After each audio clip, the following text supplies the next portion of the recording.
अस्सलाम वालेकुम, मैं हूँ ज़ुहैब फैसल। आज हम एक्सरसाइज 1.1 के क्वेश्चन नंबर 2 को सॉल्व करेंगे। क्वेश्चन नंबर 2 में हमारे पास गिवन है solve each of the following question by completing square.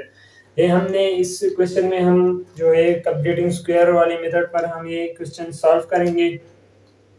तो कंप्लीटिंग स्क्वायर का जो मेथड है वो भी इंतहाई आसान है, इंशाल्लाह आप समझ जाएंगे। तो हमारे पास सबसे पहले क्वेश्चन है x square plus 6x minus 40 is equal to 0। ये हमारे पास पहला क्वेश्चन है। तो कंप्लीटिंग स्क्वायर में सबसे पहले आपने कुछ यूँ करना है कि हमारे पास जो कांस्टेंट होता है ये हमारे पास फर्स्ट मेथड है। जो कांस्टेंट हमारे पास होता है उसको आपने इक्विटी की दूसरी तरफ जो है वो मुंतकिल कर देना है। ये हमारे पास जो c है ये हमारे पास कांस्टेंट है, इसको आपने इस दूसरी तरफ जो है वो मुंतकिल कर देना है, ट्रांसफर कर देना है। तो हमारे पास c जो है वो माइनस आ जाएगा। तो यहाँ पर आप देख सकते हैं इन दोनों को अगर हम कंपेयर करें तो c हमारे पास -40 आता है। तो हमने सबसे पहले इस -40 को इक्वेशन के दूसरे साइड पर ट्रांसफर कर देना है। तो हमारे पास आ जाएगा x square plus 6x is equal to 40 plus 40 minus 40 आ जाएगा। इसके बाद हमारे पास जो दूसरा मेथड है, दूसरा जो स्टेप है वो हमारे पास ये है कि divide the equation by the coefficient of x square, यानी एक्स स्क्वायर के साथ जो कोएफिशिएंट होगा 1 हो 2 हो 3 हो 4 हो 5 6 हो उस पर आपने सारे इक्वेशन को डिवाइड कर देना है। तो हम उस क्वेश्चन में इस्तेमाल करेंगे जहाँ पर हमारे पास 2 3 4 इस तरह गिवन हो। तो यहाँ पर हमारे पास 1 है, यहाँ पर हमारे पास कोएफिशिएंट 1 है, तो 1 की जगह हम जो है वो डिवाइड नहीं करते। इसके बाद हमारे पास नेक्स्ट जो स्टेप है वो हमारे पास ये है कि रीअरेंजमेंट कर देना है। इससे हमने एक फार्मूला बनाया है। तो इससे हमारे पास फार्मूला इस तरह बनता है कि एक्स स्क्वायर जो है वो अपनी जगह एक्स स्क्वायर आ जाएगा, हम इसको एक्स स्क्वायर लिख सकते हैं, प्लस हमने वो फार्मूला बनाना है a square plus b square plus 2ab। तो एक्स स्क्वायर ये हुआ प्लस 2 और ए हमारे पास क्या आ जाएगा 3 और बी हमारे पास x आ जाएगा। ए हमारे पास क्या हुआ, यानी x a हुआ है और 3 हमारे पास b हुआ इज इक्वल टू 40। तो ये मैंने सिंपली क्या किया, ये मैंने सिंपली रीअरेंजमेंट किया। अगर हम x स्क्वायर को देखें तो हमारे पास पेयर से आता है और 2 और 3 को मल्टीप्लाई करें तो 6 और x को मल्टीप्लाई करें तो हमारे पास क्या आता है x आता है। तो इस तरह यहाँ पर आप देख सकते हैं कि x स्क्वायर अगर हम x को ए स्क्वायर करें, एक्स स्क्वायर को ए स्क्वायर करें तो हमारे पास ये ए आ जाएगा और 3 जो है ये हमारे पास 2ab। तो ए हमारे पास इसमें x हुआ और b जो है वो 3 है, तो हमें यानी 3 रिक्वायर्ड है। तो b को हम b स्क्वायर यहाँ पर हमें चाहिए तो हम 3 स्क्वायर को दोनों साइड पर ऐड कर लेते हैं। तो यहाँ पर x स्क्वायर जो है वो उसको हम कुछ इस तरीके से लिख लेते हैं कि x whole square plus 2 3x plus, इसको अगर हम इस तरह लिख ले x और 3 तो हमारे पास ए स्क्वायर जो फार्मूला था a square plus 2ab plus b square, तो हमारे पास b क्या आया 3 आ गया plus 3 square is equal to 40 plus. ये बात आपने याद रखनी है कि इक्वेशन के इस साइड पर जो भी हम ऐड करेंगे या सब्ट्रैक्ट करेंगे वो हमेशा हम इक्वेशन के दूसरे साइड पर भी करेंगे। तो यहाँ पर हमने 3 स्क्वायर जो है ऐड किया, तो यहाँ पर भी हम 3 स्क्वायर जो है वो ऐड कर लेते हैं। तो इससे हमारे पास आ जाएगा, अच्छा तो हमारे पास फार्मूला बन गया है, यानी a square plus 2ab plus b square. तो जिस तरह के आपको पता है कि वो हमारे पास क्या है a plus b whole square के बराबर है, तो a हमारे पास x हुआ प्लस b हमारे पास क्या आता है 3 आता है whole square is equal to 40 plus 3 square से हमारे पास क्या आता है 9 आता है। तो 40 और 9 को जब हम ऐड कर लेते हैं हमारे पास क्या आ जाएगा 49। यहाँ पर मैंने कुछ यूं किया कि एक्स स्क्वायर को मैंने वैसे ही लिया, लेकिन सिर्फ यहाँ पर हमने मैंने ब्रैकेट किया और होल स्क्वायर लिया प्लस 2 आ गया ए बी, तो a square plus 2ab plus b square. बी हमारे पास क्या है 3 आया, ये 3 मैंने इस वजह से ऐड किया क्योंकि यहाँ पर हमारे पास 3 आता है, तो इस वजह से यहाँ पर मैंने 3 ऐड किया। Whole square is equal to 40 plus यहाँ पर मैंने 3 स्क्वायर ऐड किया, तो यहाँ पर भी मैं 3 स्क्वायर ऐड करूंगा, तो हमारे पास क्या है इस तरह है। तो इस तरह इसे हम फार्मूला बना लेते हैं, तो हमारे पास ए और बी जो है यह है, तो a plus b whole square is equal to 49। अब मैं स्क्वायर रूट ले लेता हूँ दोनों साइड पर, तो आपने लिख लेना है कि टेकिंग स्क्वायर रूट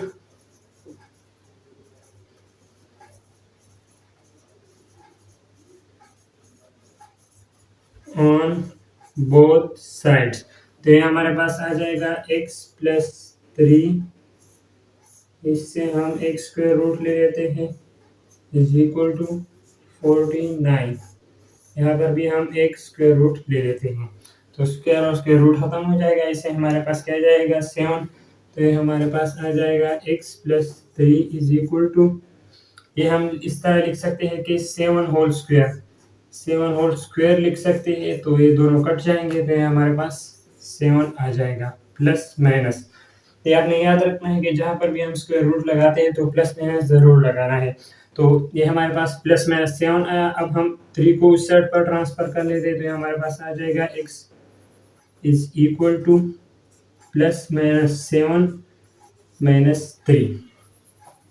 तो ये क्या है, ये हमारे पास इक्वेशन आया। अब आपने कुछ यूं कर देना है कि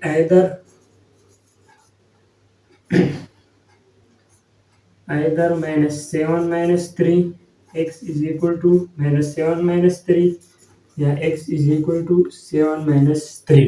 ये मैंने इस वजह से लगाया क्योंकि यहाँ पर मेरे पास प्लस और माइनस है, तो प्लस और माइनस को मैं दोनों एक जगह नहीं ऐड या सब्ट्रैक्ट कर सकता, तो हमारे पास either यानी या x is equal to minus 7 minus 3, सिर्फ मैंने माइनस लिया प्लस को छोड़ दिया, माइनस 7 minus 3 के बराबर है या इधर x is equal to minus को हम छोड़ लेते हैं और प्लस को ले लेते हैं, तो प्लस वैसे भी हम नहीं लगाते, तो प्लस 7 माइनस 3, तो ये हमारे पास आ जाएगा। तो x is equal to minus 7 और माइनस 3 को जब हम ऐड कर लेते हैं तो हमारे पास आ जाएगा माइनस 10, तो x is equal to minus 10, ये हमारे पास एक वैल्यू आई, और 7 से जब हम 3 को सब्ट्रैक्ट कर लेते हैं हमारे पास क्या जाएगा 4, तो x इज इक्वल टू 4। तो ये हमारे पास क्या है, दो वैल्यूज है, तो हम सोल्यूशन सेट लिख सकते हैं कि 10 और 4, सॉरी माइनस 10 और 4, तो ये हमारे पास क्या है, हमारे पास आंसर है। तो इसके बाद हमारे पास जो है वो क्वेश्चन नंबर 2 जो है वो भी क्वेश्चन नंबर 1 की तरह है, और इसके बाद हमारे पास है question number 3 4x plus 12x is equal to 0। ये क्वेश्चन हमारे पास है, क्योंकि हमने फर्स्ट क्वेश्चन में सबसे पहले बताया कि हमने जो कांस्टेंट यहाँ पर है यानी c उसको हमने दूसरी तरफ पर कर लेना है, क्योंकि यहाँ पर कांस्टेंट नहीं है इस वजह से हम उस बात को इग्नोर कर लेते हैं। उसके बाद मैंने दूसरा मेथड बताया कि जो हमारे पास x स्क्वायर का कोएफिशिएंट होता है a, इस पर हमने इस सारे इक्वेशन को हमने उस पर डिवाइड कर देना है, क्योंकि वहां पर 1 था, ये आपने याद रख लेना है कि जब 1 आए तो उस कंडीशन में हम डिवाइड नहीं कर दे, लेकिन जब 1 की जगह कोई और लफ्ज कोई और नंबर आ जाए यानी 2 3 4, तो फिर हम सारे जो है इक्वेशन को उस कोएफिशिएंट पर डिवाइड करते हैं। तो हम फर्स्ट मेथड ये कर लेंगे कि डिवाइडिंग बोथ साइड बाय 4 जो है हमारे पास कोएफिशिएंट है, तो हमने इस 4 बोथ साइड को 4 पर डिवाइड कर लेना है, तो हमारे पास आ जाएगा 4x square plus 12x is equal to 0 divide by 4 divide by 4 divide by 4, तो ये हमारे पास 3 आ जाएगा, x square plus 3x is equal to 4 0 0। अब हमने वो मेथड इस्तेमाल करनी है, हमने इसे फार्मूला बनाना है, तो यहाँ पर हमारे पास x स्क्वायर जो है वो अपनी जगह पर आ जाएगा, प्लस हमने जो है 2ab वाला फार्मूला बनाना है, तो हम वहां पर चूंकि हमारे पास 6 था तो 6 जो है उसमें हम 2 लिख सकते हैं, यहाँ पर हमारे पास 2 नहीं है तो हम अब 2 को अपने आप ऐड कर लेते हैं, तो हमारे पास आ जाएगा 2 को मैंने मल्टीप्लाई किया तो 2 आ जाएगा, x अपनी जगह पर आ जाएगा और 3 आ जाएगा, लेकिन हमने ये 2 ऐड किया तो हमने इस 2 को कैंसिल भी कर लेना है, तो हम 3/2 2 को जो है हम लिख लेते हैं इज इक्वल टू 0। ये स्टेप मैंने इसलिए किया कि अगर हम 2 और 2 को दोनों को कट कर ले तो हमारे पास फिर से 3 और x बाकी रह जाएगा और 3 और x को अगर हम मल्टीप्लाई करें तो ये हमारे पास ये आ जाएगा। ये स्टेप मैंने इसलिए लिया क्योंकि हमने इससे फार्मूला बनाना है, तो इस वजह से मैंने 2 के साथ मल्टीप्लाई किया और फिर 2 पर डिवाइड किया। 2 के साथ मल्टीप्लाई किया तो 2ab वाला फार्मूला आ जाएगा। 2a जो है x आ जाएगा और b हमारे पास 3/2 आया। यहाँ पर मैंने 2 पर इसलिए डिवाइड किया क्योंकि 2 और 2 जब कैंसल होते हैं तो फिर से हमारे पास वही क्वेश्चन आता है, तो इससे हमारे पास जो है वो क्वेश्चन पर कोई असर नहीं पड़ता। तो हमारे पास b आया। अब हमने इस b को यहाँ पर भी इस साइड पर भी ऐड करना है और इस साइड पर भी। मैंने जो है 2 को यहाँ पर इसलिए ऐड नहीं किया, मल्टीप्लाई नहीं किया क्योंकि 2 और 2 एक दूसरे को कट कर लेते हैं, तो इससे हमारे पास इक्वेशन पर कोई असर नहीं होता। तो यहाँ पर हमारे पास आ जाएगा एक्स स्क्वायर प्लस 2ab। इस b को हम स्क्वायर करके ऐड कर लेते हैं और यहाँ पर 0 प्लस 3/2 होल स्क्वायर यहाँ पर भी हम ऐड कर लेते हैं। तो अब इससे फार्मूला बन जाता है a square plus 2ab plus b square. तो इससे हमारे पास फार्मूला आता है a plus b whole square. तो हम लिख लेते हैं कि ये हमारे पास एक्स स्क्वायर एक्स हुआ प्लस 3/2 होल स्क्वायर हुआ। ए हमारे पास x हुआ और 3/2 b हुआ। होल स्क्वायर यानी a plus b whole square is equal to 3 पर भी स्क्वायर है और 2 पर दोनों पर स्क्वायर है, तो 3 जब स्क्वायर के साथ मल्टीप्लाई होता है 3 3 जार 9, तो इससे हमारे पास 9 डिवाइड बाई 2 जब स्क्वायर के साथ मल्टीप्लाई होता है तो 4 9/4 आएगा इज इक्वल टू 9/4 आएगा। तो अब हमने यहाँ पर जो है स्क्वायर रूट ले लेना है, तो taking square root on both side, यहाँ पर भी स्क्वायर रूट में ले लेता हूँ और यहाँ पर भी प्लस माइनस, तो ये दोनों कट जाएंगे। यहाँ पर आ जाएगा x plus 3/2 is equal two plus minus 9 जो है हम 3 होल स्क्वायर लिख सकते हैं स्क्वायर और ये कट जाएगा, और 2 भी हम 2 स्क्वायर लिख सकते हैं तो 2 और स्क्वायर कट जाएगा, तो ये हमारे पास आ जाएगा प्लस माइनस 3/2। अब हमने इस 3/2 को इस साइड पर मुंतकिल कर देना है, तो हमारे पास आ जाएगा x is equal two plus minus 3/2 minus 3/2। जिस तरह मैंने पहले किया प्लस माइनस आ गया है, तो अब हम लिख लेते हैं कि either x is equal to 3/2 minus 3/2 या x is equal to minus 3/2 minus 3/2। इस तरह आप देख सकते हैं -3/2 से जब हम -3/2 को सब्ट्रैक्ट कर लेते हैं तो इससे हमारे पास क्या आ जाएगा, 0 आ जाएगा। तो x इज इक्वल टू 0, ये हमारे पास x की एक वैल्यू आ जाएगी और -3/2 और -3/2 इसका हम एलसीएम ले लेते हैं, तो इसके एलसीएम से हमारे पास आ जाएगा 2 एलसीएम आ जाएगा और 2 1 are 2, हमारे पास -6 आ जाएगा, यानी 2 डिवाइड बाई -6, ये दोनों कट कर लेते हैं तो हमारे पास 3 आ जाएगा। तो x इज इक्वल टू -3, ये हमारे पास दूसरी वीडियो है। तो हमारे पास सोल्यूशन सेट जो इसका है वो हमारे पास आ गया 0 और -3, ये हमारे पास आंसर आया। इसके बाद हमारे साथ जो है ये 4 नंबर क्वेश्चन है, ये भी उसी की तरह है। मैंने 840 को जो है दूसरी साइड पर कर लेना है और फिर 5x पर सारों को डिवाइड कर देना है, और उसी तरह का क्वेश्चन है।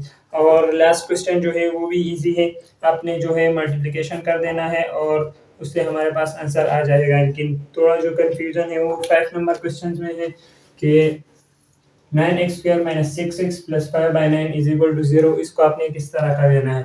जिस तरह के मैंने बताया कि जो कांस्टेंट है c है उसको अपने दूसरी साइड पर लेना है। हमारे पास कांस्टेंट है, इसको हम दूसरी साइड ट्रांसफर कर लेते हैं। हमारे पास आ जाएगा 9x² - 6x = -5/9, प्लस 5/9 से -5/9 आ जाएगा। तो उसके बाद जिस तरह के मैंने आपको बताया कि जो कोएफिशिएंट होगा x² का उस पर हमने इन सारों को डिवाइड कर लेना है, तो आपने ये डिवाइड कर लेना है, डिवाइड बाय 9 और यहाँ पर भी हम डिवाइड बाय 9 लिख लेते हैं।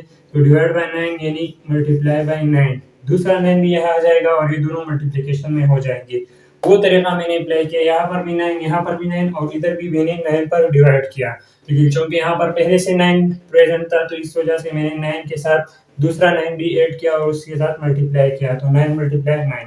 तो ये दोनों हमारे पास कट हो जाएंगे, ये दोनों भी कट हो जाएंगे। 3 2 जार 6, 3 3 जार 9, ये हमारे पास आ जाएगा x square minus 2/3 x is equal to minus 5 divide by 81। तो ये हमारे पास आ जाएगा।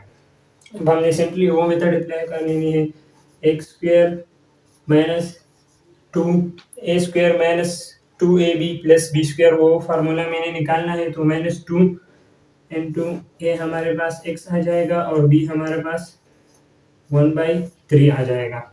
यहाँ पर मैंने कुछ ऐड और डिवाइड और मल्टीप्लिकेशन इस वजह से नहीं किया कि यहाँ पर हमारे पास अगर हम इन तीनों को मल्टीप्लाई करें तो हमारे पास फिर से यही आता है, क्योंकि मैंने 2 लिया तो 2 आया, x जो है वो हमारे पास x गिवन है तो 2 और x मैंने लिया और 1/3 हमारे पास क्या हुआ, ये हमारे पास b जो है उसकी वैल्यू आ गई is equal to -5 divide by 81 आता है। तो ये 1/3 मैंने इस तरह लिया कि जब हम 2 को x के साथ मल्टीप्लाई करते हैं तो 2x और 2x को जब हम 1 के साथ मल्टीप्लाई करें तो 2x डिवाइड बाई 3, तो हमारे पास वापस वही आता है। तो हम कुछ इस तरह कर लेते हैं कि जो b है उसके साथ हम b स्क्वायर को हम दोनों साइड पर ऐड कर लेते हैं ताकि हमारे पास फार्मूला बन सके। तो हमारे पास आ जाएगा x square minus 2a 1/3b plus 1/3 whole square is equal to -5 divide by 81 plus 1/3 whole square. यहाँ पर हमारे पास फार्मूला बन जाता है a square minus 2ab plus b square. तो a और b को हम ले लेते हैं a minus b whole square is equal to -5 divide by 81 plus 1, जब हम 1 के साथ मल्टीप्लाई करें तो 1 डिवाइड बाई 3 के साथ भी स्क्वायर है, 3 3 जार 9। तो अब हम इसका एलसीएम ले लेते हैं। तो जब हम इसका एलसीएम ले रहे हैं तो हमारे पास आ जाएगा x minus 1/3 whole square is equal to 81, हमारे पास इसका एलसीएम आ जाएगा 81 डिवाइड बाई 81 तो 1 आता है और -5 प्लस 9 9 जार 81 9 1 जार 9।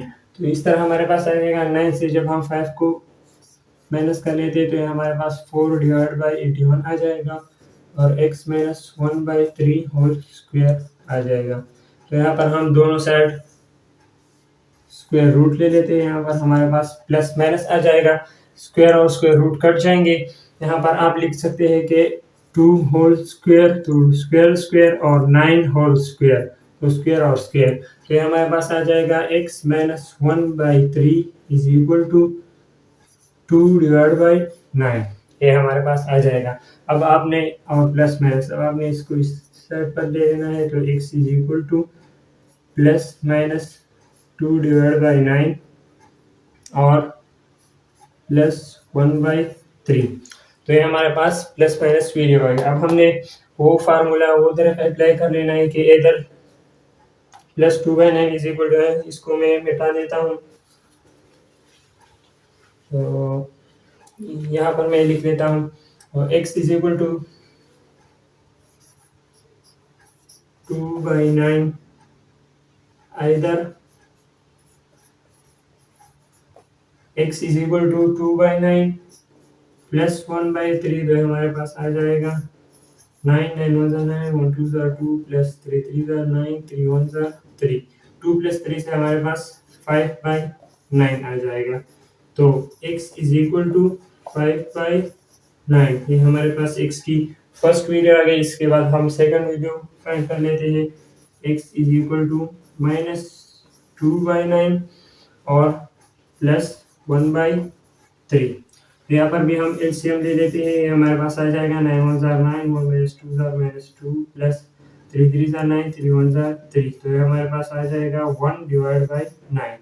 तो यहाँ पर हमारे पास x की वैल्यू आई 1/9, यानी 1/9। तो हमारे पास x के दो वैल्यू आए 5/9 और 1/9। तो हमारे पास इससे हम सोल्यूशन सेट लिख लेते हैं। यहाँ पर मैं लिख लेता हूँ सोल्यूशन सेट। ये हमारे पास 1/9 और 5/9। तो ये हमारे पास हो गया कंप्लीटिंग स्क्वायर वाला मेथड। वस्सलाम।